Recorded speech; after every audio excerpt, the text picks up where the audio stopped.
So this is ID number 9, 1982. This is the first magazine, proper magazine I ever worked on. I'd been lucky enough to meet Terry Jones, the creative director, founder, editor of ID while I was at St Martins.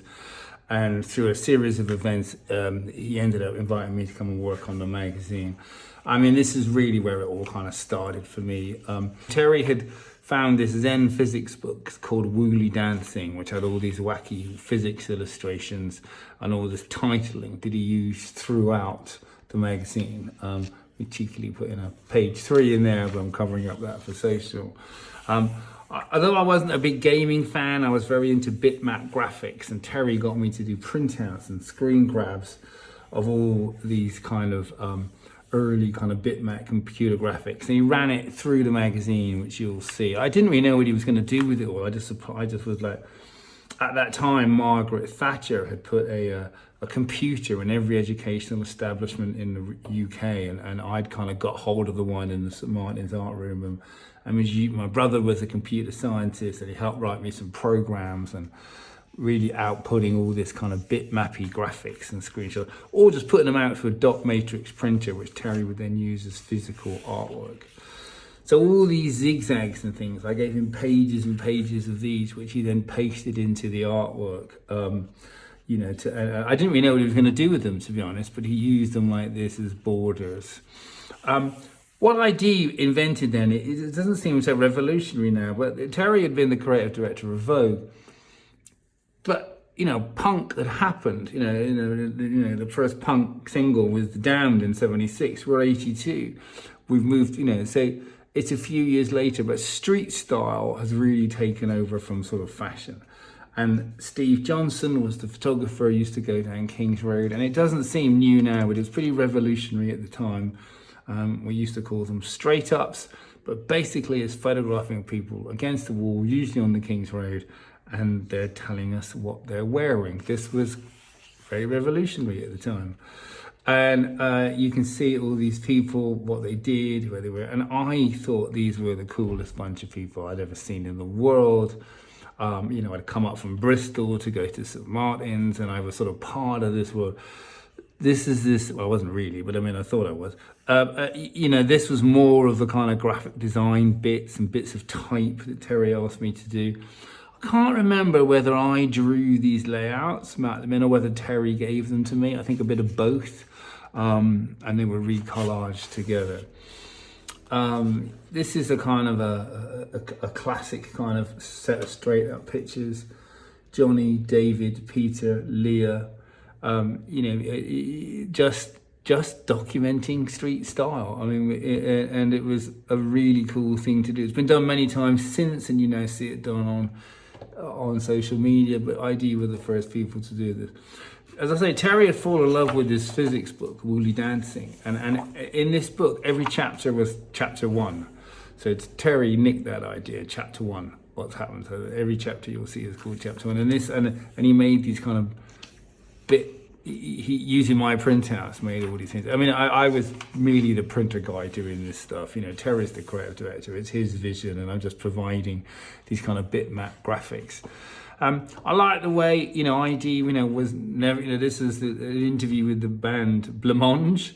They're not on the cover. Even when ID, which was the first magazine in the UK to feature Madonna, we didn't put her name on the cover. Terry was not interested in the kind of general rules or traditional ways that you would sell magazines and celebrity. It's the opposite of celebrity culture. These are the celebrities, the real people. A very classic ID layout. I got a feeling I was trying to be adventurous here and draw these windswept layouts. But of course, in true ID style, what's actually happened is the pictures have managed to slide to the left, so this guy's head's got cut off. That, of course, is an accident, but it became very much the look and feel. Again, we're chapter 1. And these cool ads now, when I look back and see these kind of, for these independent little clothes shops that also used to sell the magazine in these shops, and I used to actually, as well as helping do the designs and stuff for Terry, I used to actually distribute the magazine and take it around to their shops. I'm pretty sure I drew this. I had a sort of love of Russian constructivism, which was kind of why I would have sort of done these things, so that it doesn't look very constructivist. It looks, I love all the detailing, like the page numbers having kind of It was just great to work on ID. It was so. It was a family and a big connection with St Martins. This is three painters from St Martins, and featuring in the middle there Peter Doig, who now holds the record for the most expensive painting by a living artist sold at auction. I think it's $32 million. His degree show was sold at £600 a piece. I couldn't afford that then, but he, the nicest guy in the world, and now I'd say one of the world's most important artists. It's again more ads for these independent clothes stores. I think this is Chris Sullivan, who was a kind of who had a band called Blue Rondo a la Turk. Very much kind of club culture. We were all going to big club goers at this point. Again, just using the graphic type that I'd created to kind of create this really fresh looking kind of hybrid designs. I remember this was a massive, great color artwork. We couldn't afford to print the magazine in color. I love the deadpan captions. You know, John Lennon fan, photographed in Kensington, November 1980 by James Farmer. John Lennon. A guide to t-shirts.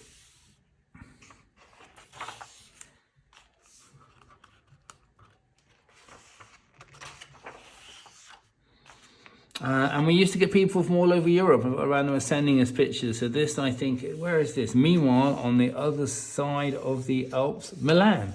This is a series of straight ups done in Milan, which would have been sent in and submitted to the magazine. So slightly more photographic than the ones we were doing, which were more deadpan. But here's a set of Milan, you know, TT, well, clothes by Sarto Capricci, and all these kind of, so this is Milan style. It's funny, little did I know, I ended up moving to Milan a few years later. I hadn't really connected back to this.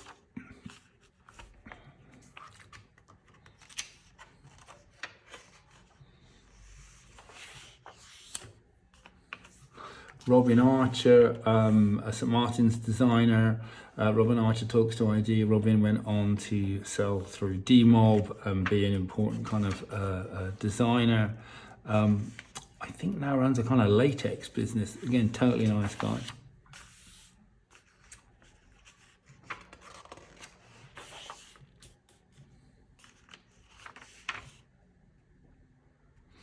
This is the little ad for Terry's design company, ID Productions.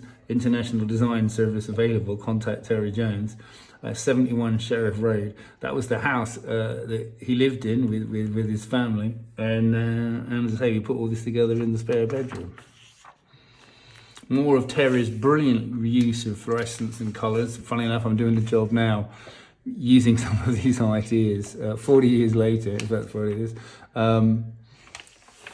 Terry was exceptionally, he was very technical. He knew what to do. He knew how to do things in a kind of old school print way, as well as having very modern thinking. This is how I got to know Terry, through working on this at St Martin's fashion show in '82. And it was actually, though I didn't shoot these pictures, I took some others, and that's how I got Terry through this show. This is Ty, who's a painter who modelled in that show. He's now quite a successful painter. And I think that's Peter Doig, the artist in that I'd mentioned previously, taking part in the show. And we used to harry these ads for Mozart jeans.